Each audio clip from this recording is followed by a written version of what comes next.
19 de abril, Dia dos Povos Originários do Brasil. Você, professor, professora, quer saber o que trabalhar em sala de aula essa semana ou esse mês? Então, venha comigo. Bem-vindos, bem-vindas ao canal Educação é Mudança, por Ana Paula Pinheiro. Vamos lá. Então, 19 de abril é uma data de reflexão, de reivindicação e de direitos dos povos originários. E, claro, de respeito aos povos originários, ou seja, não é festinha ou outra coisa banal que é imposto aí na sociedade. E você, professor, professora, logicamente tem essa data nesse mês, nessa semana, para trabalhar com as crianças, com os adolescentes em sala de aula. Então, primeiro aqui, nós vamos começar pelo respeito, ou seja, vamos aprender a não utilizar mais o termo índio. Por quê? Porque isso se configura num termo pejorativo que veio lá dos colonizadores, que fazia todos parecerem igual, enquanto há mais de 300 etnias, ou seja, há muita diversidade nesse povo. Então, a primeira coisa que a gente tem que tirar do nosso vocabulário é o termo índio e iniciar a utilizar povos originários. Por quê? Porque eles foram literalmente os povos originários do Brasil, como se diz a própria expressão identitária. O que isso quer dizer? Que eles são os donos do Brasil. Essa balela que te contaram que os portugueses vieram, descobriram o Brasil, já tem que cair por terra. Infelizmente, ainda continua sendo propagada nos nossos livros didáticos e muitos professores, professoras continuam propagando eh, essa questão que vem ali no livro didático.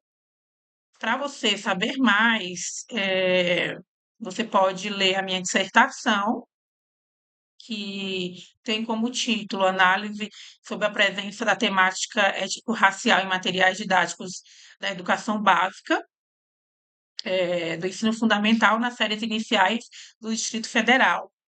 Eu vou deixar o link aqui embaixo, que está no repositório da UNB-FE. A minha dissertação, ela analisa todos os livros didáticos do Distrito Federal e demonstra as diversas inconsistências no que diz respeito à Lei 11.645 de 2008, nos livros didáticos. Pois bem, continuando, vamos discutir com você hoje esse dia memorável que reflete algumas ideias para adiar o fim do mundo. Claro, com Ailton Krenar, que é esse livro aqui, muito bom para começar essa discussão. Ailton Krenar, ele usa esse título, esse termo para o livro dele, Ideias para Adiar o Fim do Mundo, para trabalhar justamente essa questão da colonização, da diversidade e da identidade do povo, dos povos originários, né? Que ele faz parte também. E o que ele destaca é que para poder adiar o fim do mundo, ele precisa sempre contar uma história. Então, contar uma história para ele é adiar o fim do mundo. Ele fala das manobras dos povos originários para continuar vivendo e reivindicando seus direitos.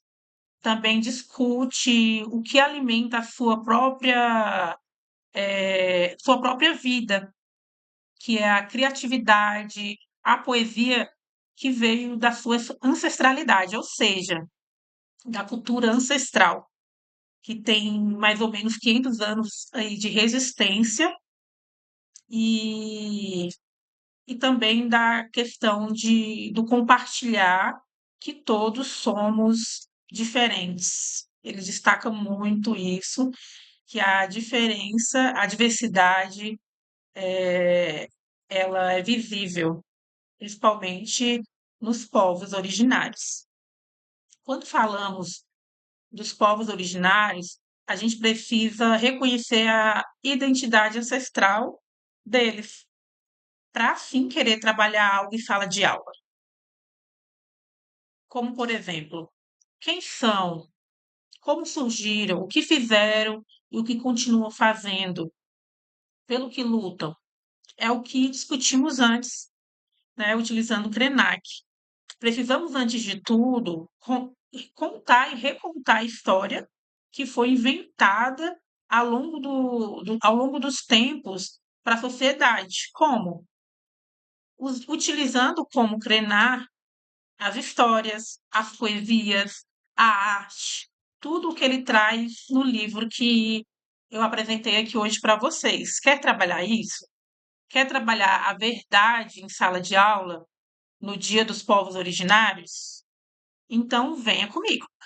Nada de pintar rosto de criança, cantar musiquinha da Xuxa ou outras coisas banais que tem por aí.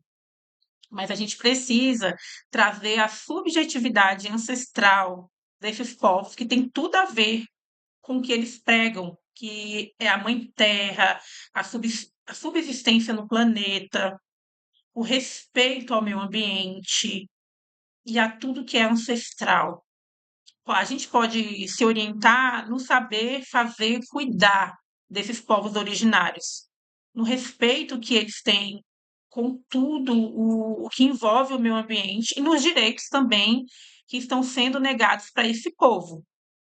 Podemos dialogar em sala de aula sobre as manifestações que tem em Brasília, inclusive sobre o desrespeito que os políticos têm tratado esse povo lá no Congresso, destacando sempre a garra, a resistência quando eles ocupam esse espaço. E muitas vezes passam necessidade para lutar e discutir sobre o que é deles, como é o caso das demarcações de terra. Isso, professor e professora, é consciência, é educação e é mudança. Por que que eu vou ficar só enfeitando em sala de aula? Não. Todos precisam saber a verdade histórica implicada na verdade atual. Sendo assim, é, é permitido você trabalhar danças, jogos, comida, história, a questão mítica indígena, tudo o que é bom que se originou desse povo. E muitas vezes a gente se apropria sem saber de onde veio, qual a importância ancestral. Isso traz para eles algo diferente, que é o respeito e a valorização ancestral do que eles são, do que eles foram, né? E também reverbera naquilo que eles trazem muito na oralidade para a gente, no que eles fazem pelo mundo, que é o pensar na coletividade. Não é pensar no individualismo, mas sim no que é geral, no que é coletivo. Então, promover isso é promover uma mudança de mentalidade, tanto na sua escola como nos professores que trabalham essas coisas mais banais, e também o respeito ancestral, como eu já falei, desses povos. E, claro, o fim da mentira, da história contada sobre os nossos primórdios, que isso também faz parte de nós, brasileiros e brasileiras. E é isso aí. Eu fico aqui por hoje. Se você gostou desse diálogo, comenta, não se esqueça de curtir, se inscreva para mais conteúdo sobre mudança e educação. E eu agradeço você ter ficado aqui até agora e até mais. Até o próximo diálogo.